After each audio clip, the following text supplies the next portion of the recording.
मुद्दा मला कितीही टार्गेट करू द्या, मुद्दा मला कितीही बदनाम करू द्या, पण दादा आता फार महत्वाची जबाबदारी आमच्या मातीची म्हणजे बीड जिल्ह्याची तुमच्यावर आली आहे. तुम्ही आता जिल्ह्याचे पालकमंत्री आहात. सगळ्यात अगोदर लोकसभेमध्ये जे सामाजिक सलोखा बीड जिल्ह्याचा नाही, मराठवाड्याचा नाही, महाराष्ट्रातला बिघडला होता, तो सामाजिक सलोखा पुन्हा बीड जिल्ह्यामध्ये नाही तर अख्ख्या मराठवाड्यात बिघडलाय.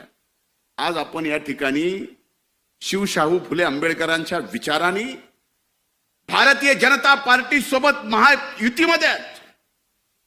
भारतीय जनता पार्टीला सुद्धा शाहू फुले आंबेडकरांच्या विचाराचा काही अडचण नाही, त्यांनी सुद्धा आपल्याला घेतलंय. पण एक गोष्ट विचारली पाहिजे की उभ्या महाराष्ट्रामध्ये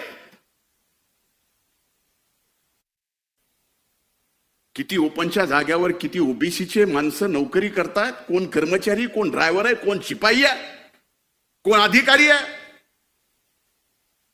याच्यावरती जर उघड आकृती बंद जर जाहीर होऊ लागला आणि त्याच्या चर्चा मात्र सबंध महाराष्ट्रात होऊ लागल्या, तर खरंच का आपण शिवशाहू फुले आंबेडकरांच्या विचाराचे आहोत असे प्रश्न आम्हाला विचारले जातात.